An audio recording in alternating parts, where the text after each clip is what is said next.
The good, Is it acceptable to say it was the performance so far of the World Cup? Maybe not. the bad, I'm scratching my head. That performances was just lacked that intensity. and the amber. Off the balls, performance rankings. Say that again. I said just double espresso is mank. You're welcome to the performance rankings on this fine. Monday morning. Sorry, that was very Peter McGann of you. We will read out the ones that we like. Well, you text us now Chelsea are for not a your club. sports opinions. Hold on, what about this? Chelsea are not a club. They're just a trading company. So grim. That's the first one I looked at. That's the first one I looked at, and I didn't vet it at all in my eyes. I just read that out as I saw it. Because you know why? Noel Cahill wrote that, and I trust Noel Cahill. It's about who. It's about. You can't tell people you trust them. It's They will about- abuse it's it a- immediately. Well, you will see if he abuses that privilege. Said Leplin, Colm, to think that this day of the week there's a 50% chance Cork have battled it. Now, I could have actually made that battle Saturday, really. Yeah, I really should have. Really. losers. The team, how we've done the whole show. Who battled the weekend the most? Let us know that. Was it Amanda Nisimova, the Australian New Zealand Invitational? They had a lovely jersey. I was telling our dear friend Darcy McNathan that I couldn't hide it from him. I said that jersey was stunning. Pity their performance wasn't. Portugal, they hardly battled. They just got overwhelmed, which is another thing that can happen rather than being bad. It's not. None of them a are good- bottled. Did Meath battle against Donegal? No. Don't think so. Did Tyrone battle against Kerry? Don't think so. They were just beaten by the better side. If Kerry had lost, Battle. yeah. If Kerry had lost, if where Cork they, lose, if Kerry lost at any point against Tyrone, or if they were in a winning position against Tyrone, it probably requires it. do you know what I mean? You got to think about that before you say it. You know. So, okay. Well, What do you want to say? You want to say something there? Kerry are amazing. Kerry are amazing. Is that where we're starting? Kerry's performance over the last, I don't know what's first, but like Donegal. Donegal. Lads, I don't know. I think Donegal are very good, right? But I think there's a tier. There's a tier of one, and I think that's Kerry. And I think after that, there's Donegal who are best of the rest. I think we need someone to give Kerry a game. But if you are going to give Kerry a game, you're going to have to be absolutely perfect. Even in that first half, there were chances that Donegal had where you texted say, oh, incredible efficiency from Donegal, and then I think they missed their next 4 shots. Yeah, but they end up scoring whatever it is, 30. Like, Yeah, but or no. like 30 That game's over. Meath collapsed. No, but Saturday's game was over. And Kerry didn't kick on. Kerry could have killed them. Tyrone are a good side. They have incredible athleticism. They have forwards. They have defenders.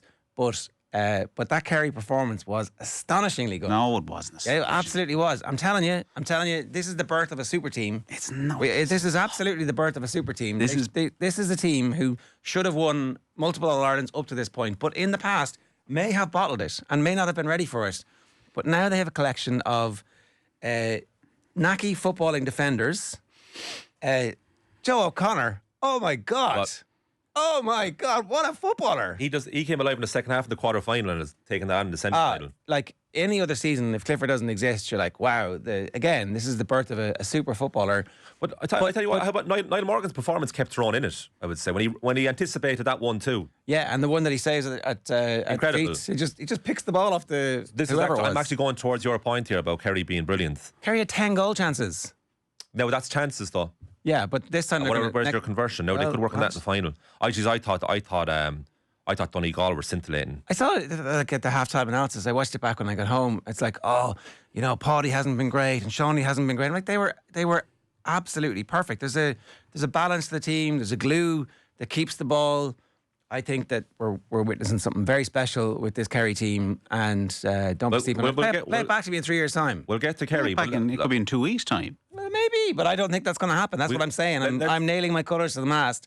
I think the odds are ridiculous. I think Kerry should be significant 3 to 4 point favourites. Sorry, you want to continue? I don't know what that's based on. I know, but can we? It's not like this is Donegal's time. You're infringing on Donegal's time. Yeah, the Donegal are first here. This is very disrespectful to Donegal.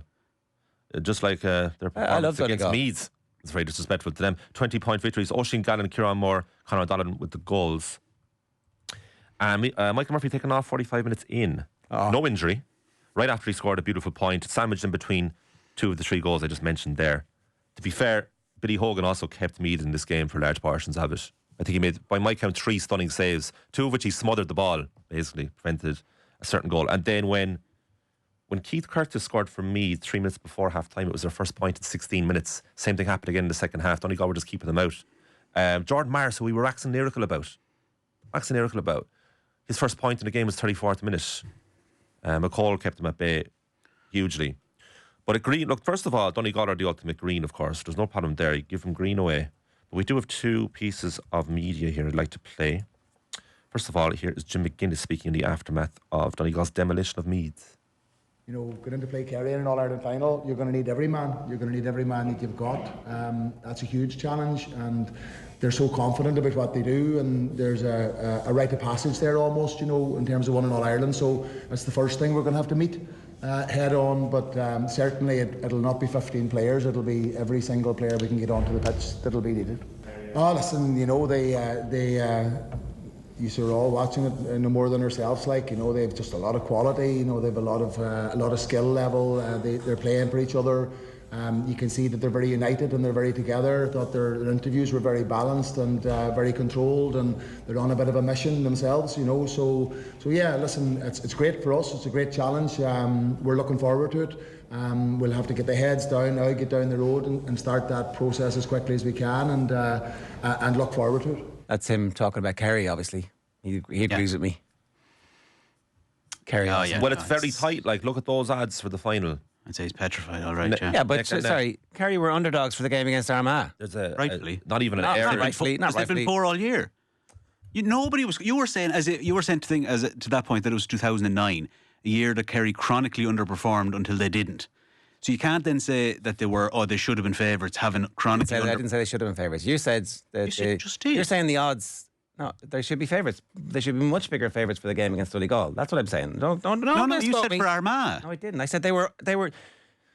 Oh, Jesus! You need to listen, right? I was actually saying for the Armagh game that they were underdogs. Yeah, and you're saying the odds are really important, so nobody is seeing this. My point is that I think that this Kerry team come together and have been formed, and they are absolutely, I would say, clear-cut favourites. Yesterday, people are overreacting to yesterday. That game was done in the 44th minute. Was it 44 they took Murphy off? 45.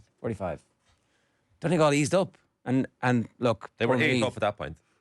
What are people saying about who had the better year, Louth or Meath? Oh, you want to go back? Well, why do you want to get rid of this argument? Which argument? This one between you two. The cynicism and sarcasm wasn't even, there was a whiff of it. It was pungent there when you said, they'll be terrified of Kerry. What do you mean by that? Well, they won't be. Donegal are a fantastic team. Do you think they're better than Kerry? I think it's a 50-50 game. There's no two ways about it. Like, there's nothing in Donegal's year that can make you go like they're exactly where they should be. Like, the whole way they've performed right across the year. Tyrone beat them. They needed a last minute. Right. They needed a 77th minute winner against Meath beat Kerry. Against Mayo. Okay, but they didn't need the winner against Mayo. So that Meath team and that Kerry team didn't play. That was a different Kerry team. I don't know what. They had 5 or 6 changes since. Paddy wasn't fit at all. Paddy's fully fit. And did David play in the Meath game? I don't think he did he? I think he did. He did. I think he's been fine. It's Paddy who's been on and off.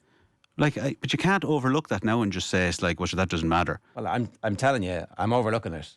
Right, that's all right. I'm absolutely overlooking the game where the best team in the country got beaten by, plucky underdogs in a one-off that they totally. But you just mentioned that Donegal lost to Tyrone. You're saying there's nothing in Donegal's year to make them. I'm like, there is actually a couple of performances where teams have managed to get to them. There's one. No, there's the Mayo. What a Mayo? Like a rabble this season. Like, we're able to put it up to them to the point where Mayo would still be in the competition if they'd managed to just kick the ball out. The Mayo game had no bearing on Donegal's season whatsoever. They were already through. It was as close to a dead rubber for them because of the game against Tyrone. They couldn't top it anyway. It was out of their hands. So it'd have no bearing on their year whatsoever, the Mayo game. So you can't just hold that up and say, oh, this really matters now all of a sudden. They got the job done when they went for it at the end. They did, because that's what they are. They're killers. Like they did yesterday when the game was done. They still went out and routed Meath by 20 points. I'm saying Donegal are a very good team, but I did say there's 2 tiers. There's a tier on their own. That's Kerry. The bookies disagree with you. That's fine. The bookies disagree. The bookies disagree with loads of stuff. That's like... Usually they're all right, though. They're bang on the money. Like. Well, they weren't with Armagh, were they? Well, again, usually. But I do think a lot of this is recency bias. It's been 2 weeks now where all of a sudden Kerry are the best team in the country because of 2 performances. But Cork gave Kerry a game. Cork gave Kerry a game. Cork gave Kerry a game. If you listen to this, right? You hate Cork. This Kerry team a point that I made before the quarterfinal. This Kerry team have a slew of players who are 25, 26, 27, many of whom have All-Ireland medals at senior, and all of them who have multiple underage medals. So the pedigree is there, the experience level is there, and now they have a fully fit best player of all time, free by the rules to be left one-on-one against the best markers in the country. Every time he's left one-on-one, he's destroying them. And as that happens, the rest of the team are contributing in ways that in previous seasons they haven't been able to for whatever reason. I'm telling you, this team is coming. They're cresting to a peak. They are absolutely sensational. And they're almost without a weakness. Don't disregard their bench, Micheál Burns and Killian Spillane coming on unbelievably yesterday. But I ask you, are they the two best subs in the country, or is Paddy McBrearty? Let's listen to the man himself. Paddy, you're a finalist when you came in. What's it like trying to break into the starting team and balance it with the role of having an impact as well? I suppose you have three lads who are flying there. I suppose Michael's kicked 6, Connor's kicked 1, 3 or 4, Farah's kicked 1, 5 probably. So it's just, we all have a role within the team, and my role at the minute is just coming in off the bench, and it's to lift the energy of the lads. The lads have 50 minutes to blast it out, and I come in with 20 minutes to go, 25 minutes to go, and try and put the bus foot forward. So listen, we all have our roles. I'm a forward at the end of the day. I'm trying to get on ball and get shots off. So it's just carrying the can. What's it like coming in as an impact player with 20 minutes to go under the new rules, maybe compared to previous year or last year? Yeah, it's obviously it's a big difference in starting the games. Things are touchy out there. Teams are trying to feel their way into the game. Obviously, there's a lot of work done on game plans and whatnot, and for the 2 weeks leading up to the game. But I came in a really, really good time today. Farah just scored the goal. We had a big wave of momentum, and it's just the spaces are bigger, but it's just coming in and trying to work hard and best thing for the team. What's the first thing that happened when McBrearty came on? McBrearty scores a beautiful point. Does it lighten the load of Michael Murphy that you have this guy ready and willing to go? I don't know about G, but I was surprised, flirting with shocked that Murphy was taken off at that stage. I assumed he was injured. Well, I mean, somebody did point out that he'd taken a minor thing. It was just a knock. It's fine. He hobbled after scoring his 6th point of the game. It did feel like, I mean, obviously it was done and dusted. But like, if there had been like one of those weird comebacks, kind of Sir Alf Ramsey, 1970, taking off Bobby Charlton when they're 2-0 up, like, this was not that. This was like, we're resting him, getting the minutes, whatever it's the risk. I was like, is he going to take Sean Patton off here now, just in case? Because after that, who else is important? No, Ryan McHugh came out early. But sure, they know. Yeah, it does come back to it. I'd be amazed at the thing that you'll be of the thinking that something unusual would have to occur for that team to win the All Ireland. They're so well primed for it. Oh, they're a great team, yeah. But Kerry are in a tier of their own. But based on 2 weeks is a mad thing to do it on. Okay, it's great when you explain something. But what does he explain? He's only challenging you. But take the Cork game. So full team out that day. The age group, Cork this player of this group of Kerry is almost perfect. I think what's happened is Clifford has been freed up. Paddy's back in the team since. Paddy was in for the Cork game. Was he fully fit? He appears to be fully fit. Was Sean O'Shea as primed and ready? I just think pretty quiet on Saturday. I don't think he was quiet on Saturday. I think that he did everything that was asked of him. He was the one catching the ball after it bounces back off their own upright. Like, he was everywhere. It's just that he didn't kick 25 points the way he did in the last game. But they're able to beat you in multiple different ways. Here's one for you. Do you want Kerry to win? He desperately wants Kerry to win. Why? That's what I'm getting. Because it will fulfil your theory on it. Because it doesn't make sense to me. It genuinely doesn't make sense to me. I'm actually 100% up for Donegal. I have family and relatives in Donegal. Like, we spend a lot of time there, and it would be. Well, then you're double bluffing it, so you're going the other way. It would be an incredible Jim McGuinness. You're like, McGuinness, not that. McGuinness is all that, I think. And so to come back and take this team over and to get them to where he's got them, to beat this Kerry team would be sensational. But I just feel like there's a possibility that we're witnessing the birth of a super team. Like, And you know what? That's a hostage of fortune. So That's Jack O'Connor's finest hour, so is it? well, I mean, look at the players he's got. Oh, look at that. I mean, they didn't win it last year. I mean, and, he's obviously a good degree of work on into it. Great chemistry here, lads. I'm liking it. Unlike Meath yesterday, let's move on to them. I mean, it's a red for the performance. Is it a red for the season? Let's go back and ask who's had the better season, Louth or Meath. I see Dermot Keenan says, who cares? Which is a good answer from a dub. It's funny. It's funny. Let him have it. It's funny. Now, with Meath yesterday, 8 2-point efforts, just 2 converted. And I admired their chutzpah and all that and their confidence to shoot from distance. But even when the game was close, even when it was neck and neck for a while in the first half, I still thought Donegal are in far more control of what they're actually doing here. Their overall play. Whereas I'm not saying that Meath were getting desperate. They were certainly confident in their ability to get the 2-pointers. But I was interested that seemingly was one of their main tactics to start off with. Yeah, Meath looked like they looked in. Brian Menton getting injured was a huge loss as well, of course. Yeah, definitely. Meath looked like one of those Leinster finals where they put it up to Dublin for 10, 15 minutes and then they hit 4 or 5 wides on the trot and the crowd starts to moan and groan and the air comes out of the stadium and Dublin pass the ball around and they win by 10/8 points because they're being kind. Donegal not being kind. New rules mean that it's easy for forwards to score. Meath collapsed and Robbie Brennan says they made it easy for them. He did, yeah. And we're going to hear from Robbie Brennan shortly, but they did collapse. They did. But at the same time, they've had a good season. So I feel bad giving Meath the red here because it's the last time we're going to talk about Meath this year. So what colour is their season? Oh, it's a green season. I don't know if it's a green season. I don't know. Can you say green when you get beaten by 20 points in the semi-final? It's like the Dublin hurlers. I think Dublin. Well, it's an interesting question actually. What was the bigger achievement, Meath footballers or Dublin hurlers to get to the semi-final? No, Meath. Oh Jesus, Meath by a million miles. It's far bigger. It's far tougher. Dublin beating Limerick with Dublin had one game, yeah, but Meath bet Kerry. This is all killing, Kerry team, greatest team of all time.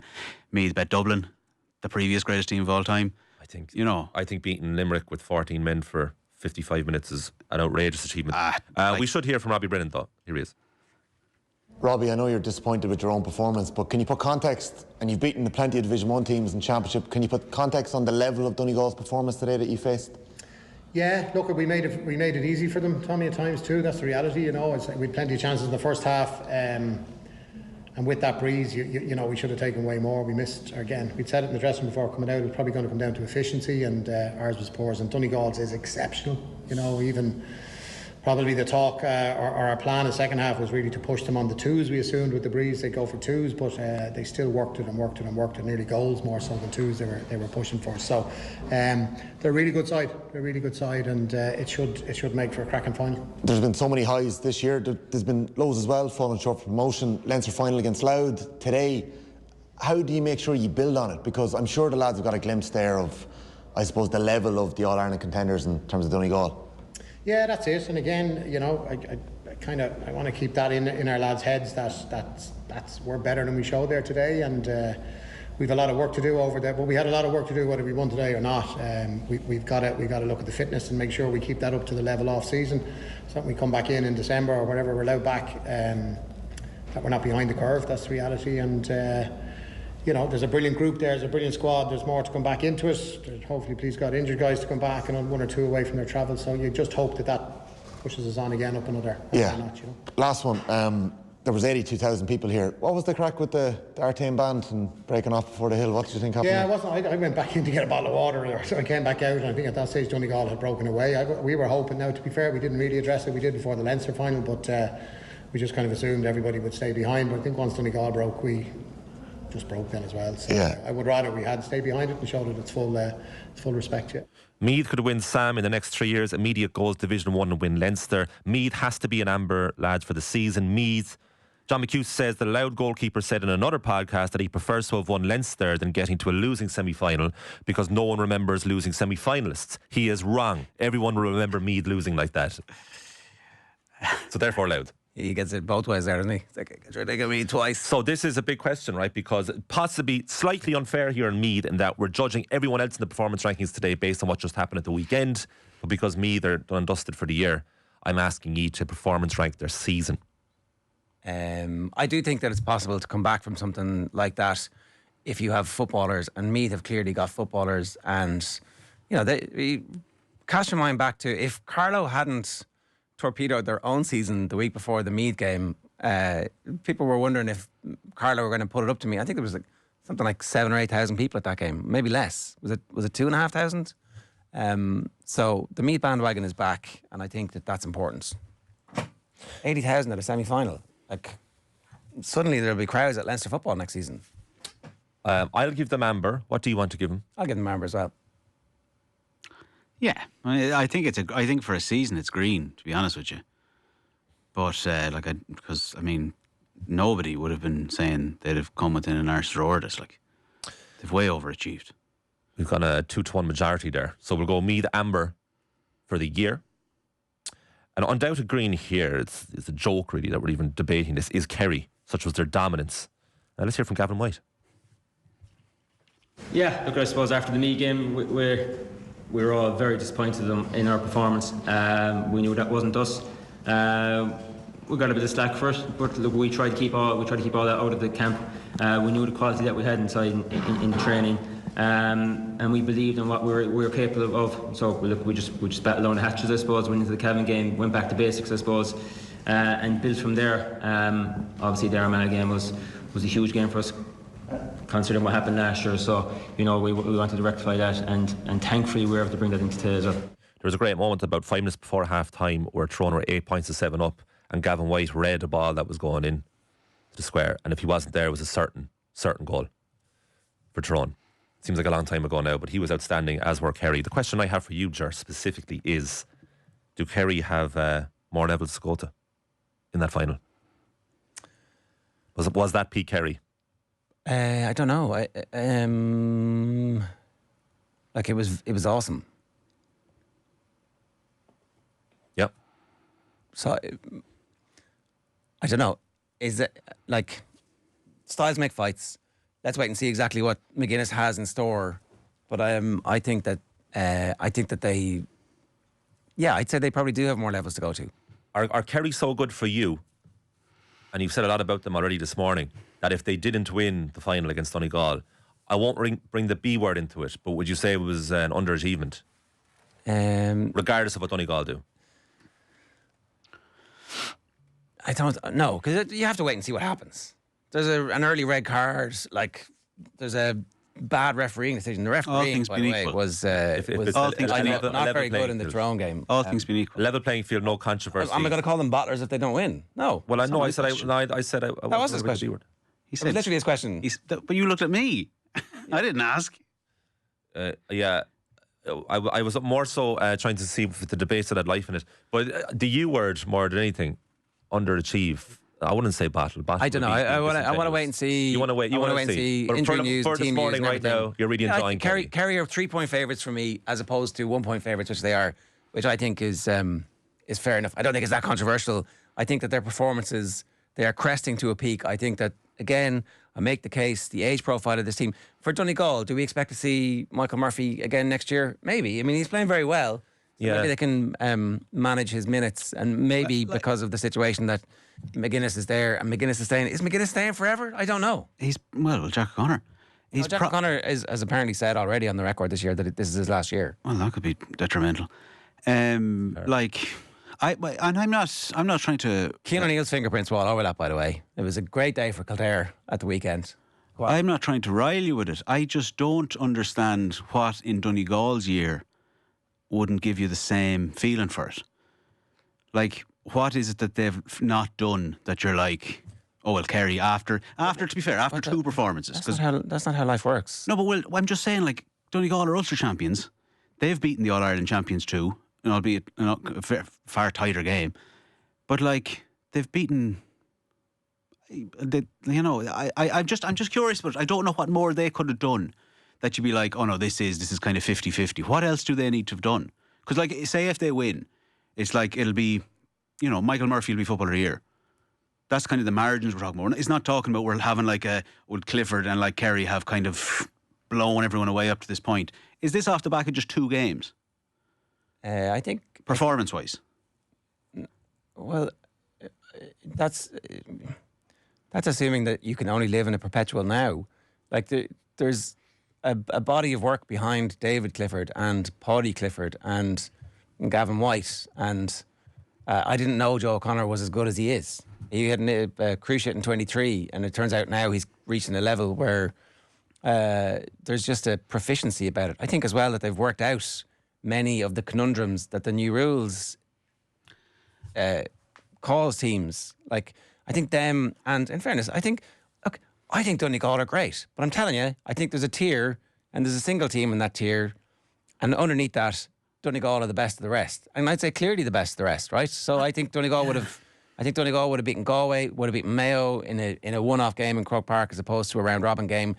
I think Donegal would have beaten absolutely anybody else in the country and beaten them relatively well. But I do think that Kerry are my team at the moment, who are in that tier. That's just off the quarter-final and semi-final. Oh my God, I've answered that question 8 times. Literally, I said 8 times that there's a body of work and an age profile in the group, that there's like they have Cian O'Neill now that they didn't have. They've got multiple ways of having kickouts. You have to listen to what I'm saying. No, I get you, but nobody was saying that. I just disagree with it. No, but nobody was saying that pre-Armagh. That's what I'm curious about. Nobody. No, but I'm not trying to be like. Nobody was tipping Kerry pre-Armagh to be like, this is the birth of an amazing team.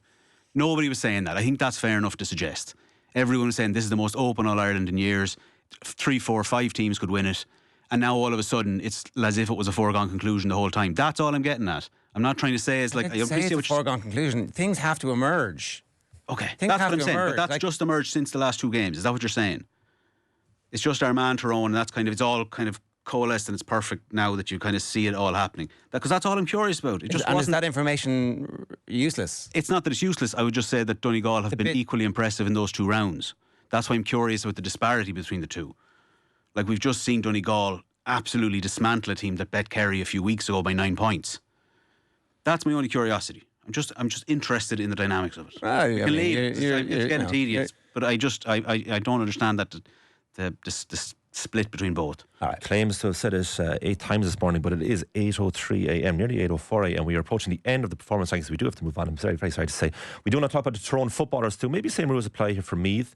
Let's put their season to a colour. Now, Tyrone went 20 minutes without scoring at all in the second half. In that time, they had 6 wides themselves. It was very disappointing for Malachy O'Rourke's side. But the feeling about Tyrone is what? They get to the last 4 of the All-Ireland, and at the same time, the question we asked Maurice Browne, the whole way, this whole thing with Maurice Browne, the big question we asked him, are we sleeping on? And Tyrone was the first question for that. And at the time, it felt kind of, after the Dublin performance, they were quite good. They were disappointing here. This match is all about Kerry. Very little mention of Tyrone. Yeah, I think that they definitely played their part, right? Like, there was only 6 points in it, but it felt like a hammering. They were nearly really, really good. But then, so when you watch it back, like, Canavan was absolutely sensational, but he just didn't have enough support. It was Rory. It was kind of on his own, really. Kilpatrick in the second half. His athleticism was nearly the match of Joe O'Connor, and Joe O'Connor was stratospherically good. But there's that bit where in the second half where he's tearing through on goal and the bounce gets away from him. There was a lot of like those bits where there was a great ball into McCurry in the first half, where he actually gets out in front of his marker and it just comes off his hand, and that needs to stick. If you're going to beat this Kerry team, everything needs to go right for you, because... Well, look, Shane Ryan made some good saves. Well, he made a save you'd expect. McCurry's shot is like it was still good. Height. It was a good height, but it was well hit. I've seen those goals go in, goal attempts go in. Matty Donnelly in the 25th minute is through on goal on the right hand side. At that point, Tyrone are a point up. So 4 points, no big deal in Gaelic football these days. But if he puts that into the back of the net, it's an interesting game. In yesterday's game. Yeah, that's what Matty Donnelly needed to do. Matty Donnelly's finish was easier than Oisín Gallen. Oisín Gallen was running away from goal, and he turned back with his left foot into the far corner. Matty Donnelly was literally facing towards the far corner as he went in, and just went for too much power and went over. But they needed all those to go in. And exactly. Look, here's the thing: maybe Donegal score those, and they smash Kerry. Now, if we landed on majority decision that we went amber for Meath's season, by what logic do we go with Tyrone, and what colour? I don't know. Like afterwards, Malachy was saying he hopes that all of those players who are considering retirement will come back. Like, I think Tommy was making the point of the question to him. It was a bit late in the year when he actually ended up getting in. They'll have this whole year now. They have successive under 20 teams coming through. Like, they won everything except the senior this year. So I don't know. I mean, Tyrone football is coming. Coming where?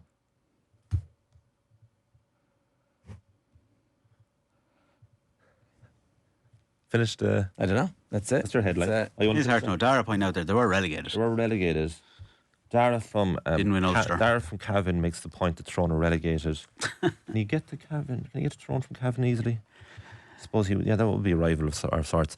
It does feel harsh to give a side that wasn't fancied at the start of the year to win the All-Ireland, who gets to the last 4 of the All-Ireland, who knock out Dublin in their own grounds, to give them a red. I think the season's amber, right? I think it's amber.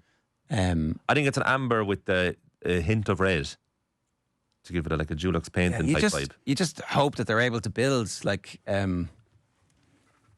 Malachy O'Rourke's second season brings them a fluency. It did feel like they were a little bit out of ideas from an attacking perspective in the second half when Kerry tightened up and just started to understand exactly what the challenge was. So, okay, will we agree on an amber? Yeah. For a Tyrone season? Any objections? Happy out? Silence is deadly. We're very kind. Okay, we are kind. We're kind people here. I tell you who was kind to themselves the weekend and this year, Kildare. Ger, talk us through it. You were there. No, they weren't. They were. What a day for you. Oh, wait. The Joe McDonough winners. Yeah. Pageant Cup champions of the world. They made themselves sweat. Jewel County. They made them and their supporters sweat. So Kildare Limerick were level 4 times for people who missed this. And Limerick had a chance in Hooter time to bring this into extra time with a goal opportunity. 6 or a 7 point lead at one point in the first half. And I was actually thinking this kind of needs to be 10 with the wind. And then it fell back to 3. Yeah. And even at that stage, I checked with the bookmakers. Limerick were 15-2 at half time to win. Right. I was like, that's ridiculous. This is a 50-50 game. And then 5 minutes later, Limerick were 2 points up. I was like, oh, shit. Thank God for Dara Kerwin. But actually, he scored 80 points. Yeah. Like, when you're favourites in a game like that and you don't have recent success to fall back on, it can be a psychological roller coaster, and that's exactly what it was. Limerick are a team who have improved a lot. They got promotion. They were very good in the group stages. Tommy was raving about the coaching that's going on there, and he'd be intimately familiar with the nuances of backroom teams and that kind of stuff. So they definitely felt like a team who were coming, whereas Kildare, even in the semi-final, kind of fallen over the line against Fermanagh. So I think the whole country is familiar at this stage with some of those Kildare forwards and their ability to blow hot and cold. Several of them really stood up when they needed to. They probably didn't get exactly what they needed from some of the others. And it was important. They didn't celebrate wildly at the end, but no, neither side did, though. I think if they'd lost, then that would have been damaging to a team who have had actually a reasonable first season. You know, most of the goals that they wanted, with the exception of getting into Sam Maguire, straight off the back of Leinster Championship qualification, were achieved, and that's important. I think new manager, a team which has like a lot of experience at the top end, but a lot of experience that is difficult. Difficult times, getting blown out by Dublin and Croker in Leinster at various stages and losing league finals. For that now to be flipped, you can hope that there's a bounce the way Westmeath had a bounce, Meath had a bounce, Down had a bounce from similar success. So that's it. Okay, very good. And so concludes our Gaelic football for this performance rankings as Kildare finish in green. We'll have more Gaelic football chat with Tommy Rooney a little later on. Do answer us that question, please. Settle the debate. Who had a better season, Louth or Meath? I tell you who had a better go of it in the trilogy is undoubtedly Katie Taylor, 3-0 against Amanda Strano, and this is probably the most comfortable of the 3 victories today. It happened in Madison Square Garden, Saturday morning, our time, very, very early. One handily in decision, and Katie Taylor says of her performance, right? I do have a quote here. which I'll get to. The 2 fights previous ended up complete wars, and I came out of the ring battered and bruised, and I was thinking, why am I standing here fighting her? I knew I was capable of moving my legs, and I just outboxing her, and that's exactly what I did because of the game plan. I used the ring a lot better tonight. My feet were a lot better tonight. I felt it was my kind of fight and my kind of pace as well. She was asked what's happening next, and for the first time, it feels like there's a real strong hint of retirement. She did mention Croke Park, but it was kind of half-hearted compared with previous, like, I want that, I've got to make it happen. Now, isn't she? Yeah, I do wonder, say she was to fight like, you know, a randomer as opposed to one of the people she's fought before or a title holder, would everybody in Ireland just show up to go? It's her tribute. Yeah, it's like it's her tribute. Testimonial. It's like when a great player finally gets Player of the Year eventually, not because of that season, but because of tribute. You know, but I don't think she's any interest in that because she wants the toughest fights. Like she's this is an amazing. But no one begrudge her a 10 million payday. No, absolutely not. But you have to think about, like, we all seem to talk on behalf of Katie Taylor and what we think that she should do. And she's only ever going to do what she wants. Like, I mean, it was, if you think about it, if you're her management, you're like, what are you doing facing Amanda Shano again? You've beaten her twice. It's in America still. You're not even getting your home fight. What are you doing? She's like, I want the toughest fights. And I actually believe her. And in a sport full of chancers and liars, Katie Taylor seems very real, very authentic. It's very unusual for someone that high level in that type of a sport to come out like that. It's probably her greatest legacy, is how true to herself she stayed throughout the whole thing. She's never corrupted, ever. Yeah, no, it's an incredible story. You'd prefer not to fight again, but if she was going to fight, not to fight somebody that she wants to fight, just to fight. I actually think a tomato can in Croker. I don't think she's any interest in that. But Croker fight's not actually going to happen anyway. Like, we know that. Yeah, well, yeah, almost certainly not. Like, because I think it would have happened just there, gone at the weekend if it was going to happen at all. But like I see in the comments there, Taylor should just get out now. We said that before the second fight against Strano, probably before the second fight against Chantel Cameron. And it seems like the more she hears that, the more she'll go the other way. This time feels different. That's what we said the last time. No, the way she is talking about it feels different. Okay, well, let's see. You could be right. There'd be no real expiry in that because it feels like she won't even announce her retirement. Kind of, not quite the Stephen Cluxton of boxing, like, but I think she'll go about it very quietly. But who knows? Because, like, look, we can predict all we want, talk about Kate Taylor all we want, and we will with Kevin Byrne later on, who previewed the fight for us on Friday. But to predict what Katie Taylor is going to do, like, I'd say the people closest to her don't know. Anyway, it's an undoubted green. That's for sure. Where are we going next? Wimbledon finals. Wow. So, the Titanic was up and running, good to go. The last time that anyone beat anyone 6-love in a Wimbledon final. Iga Swiatek in her first Wimbledon final. She is now 5-0 in Grand Slam finals. 5-0 against Amanda Anisimova, who won a total of 9 points in the first set. Anisimova. Would you have done better? Yeah. And in the second set, though, she was actually very competitive. Most games, while you were in Croke Park, most games went to 30 or deuce. So she actually was in there. The problem is you just get so disenchanted against Iga Swiatek because she gets everything back. She is the female Jannik Sinner and vice versa. And look, with Jannik Sinner beating Carlos Alcaraz in yesterday's final in 4 sets after losing the first set, it was a dominant performance by both players. That's the summary of it. The shame for tennis is that both champions failed drug tests the last year. Not mentioned at all on the. It's been a difficult time on and off the court for Sinner. Was the BBC? BBC made a conscious editorial decision. We're not going to mention this. Why was that? And did they say that they made that? I think no. Do you think it was just obvious? This is from me judging it from watching it because they had ample opportunity to do it and they didn't because it clouds the whole discussion. So if you're mentioning that once, then you probably have to keep going with it. Right now, the only thing you would say for these two players is that their justification for how the test came back as failed both justifications weren't outrageous. They weren't implausible. So Iga Swiatek got jet lag, whatever she had, failed. Yeah, I don't know. Jannik Sinner was a massage from the physio contaminated. Not outrageous justifications by any means. So, therefore, possibly even subconsciously, people are forgiving it a bit quicker. So Swiatek served a 1-month ban 7 months ago, and Swiatek did 3 months between Sinner. slams. Sinner did 3 months, yeah. Novak Djokovic said that he thought Sinner got behavioral treatment. Yeah. Yeah. It was like, that's interesting. What? Yeah, well, look, I mean, for everyone else who's clean, I suppose that makes them feel, well, okay, if that's going to happen to them, what's going to happen to us?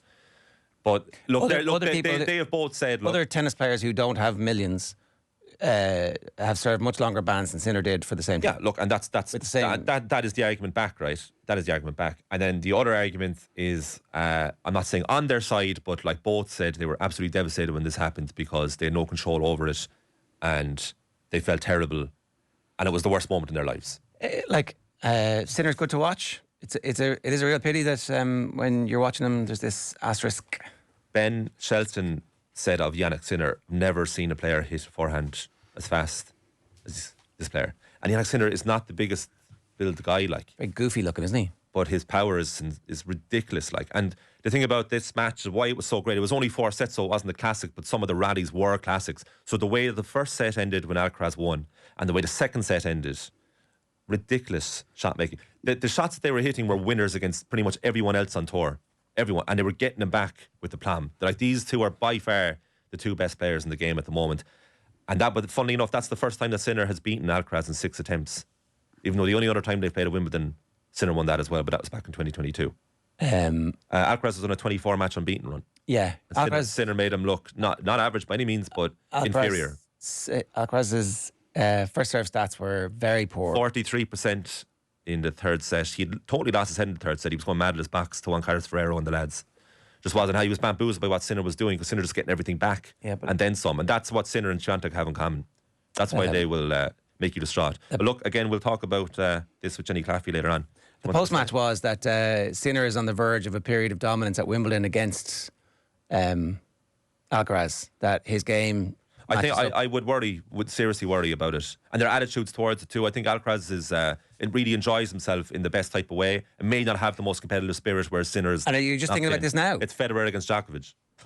Part 2, but possibly better. So the Wimbledon finals I will put in... I'll put in amber. Because the women's final was a total whitewash. The men's final was good, but overall I'll put them in amber. So that's Wimbledon finals there. Unless you have any objections to that, I'll move on. The League of Ireland there very quickly. So Friday night was discouraging if you're a neutral League of Ireland fan, anyone out there, because Waterford beat Cork City 2-0. And by the same scoreline, Sligo Rovers, fantastic victory for Don Russell's side the next day, beat Derry City by the same scoreline, as I say. So that means for the league table that Cork City are adrift 5 points behind Sligo themselves.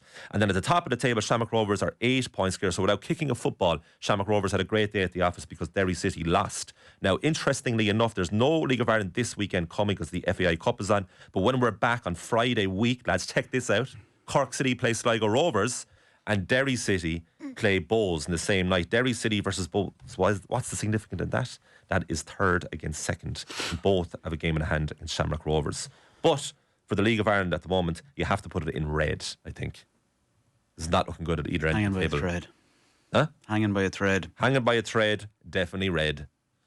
And finally, Club World Cup. Donald Trump celebrates wildly with Chelsea as they comfortably beat Paris Saint-Germain 3-0. Cold Parmer indeed in the sweltering conditions of America. We're going to put... So what is it? Is it Chelsea? It's Club World Cup. It's Club World Cup in general he's putting in there. This is an interesting debate. Unfortunately, we don't have the time for it. So what are we going to give the Club World Cup? You love it. Massive success. You love it. Captured the imagination. No, I think Gavin Cooley put it very well last week. You weren't here for that, were you? I was. He was. Oh, okay. Thanks for remembering. Very memorable. Right. Yeah, we were talking about him, talking with him. But very enjoyable, the two of us. Yeah. What was the point you're making?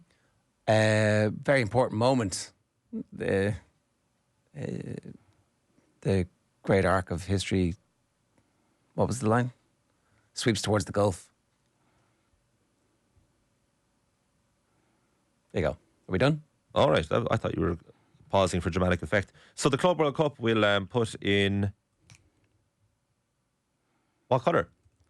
It's like it's. I mean, is it not green?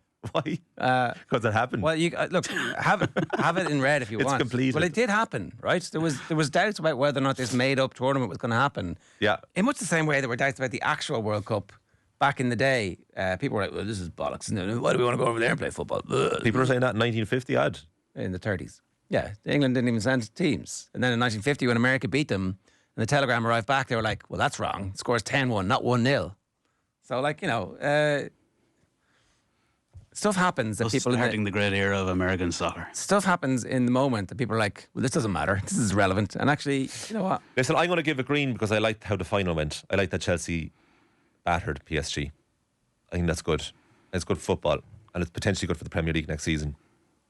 A confident Chelsea adds to it. We need some title race in the Premier League. I'm going to go green. What do you want to go? I think it's shite. Like, I think red. But like, whatever. It's not. It's a red. Like, I think you can't say something's red and then go whatever. That's an amber answer. Yeah, come on, you said it red. Go for it. I think so, but like, because it's like, we'll see. Like, I don't suspect it's going to be the last we'll hear of it for 4 years. But at the same time, I suppose that's what it is at the minute. To the best of our knowledge, we're not going to hear about it again until 2029. So I don't know. Do we know where that tournament's going to be? No idea. 29, I don't know, but there could be more teams in it. So you look forward to it then. For now. Isn't there a possibility that it's every 2 years? Isn't that what happens here? Just how would you fix the schedule, though? Well, you can't have a Euros, and you'll have a Euros or a World Cup, like, unless you put it at sort of 2027. Brazil have expressed interest. That would be good. No, look, just like Ger's t-shirt there that he's revealed, Chelsea were lovely yesterday. So I'll give the Club World Cup green. And I wish you would on this weekend's performance rankings. Look after yourself.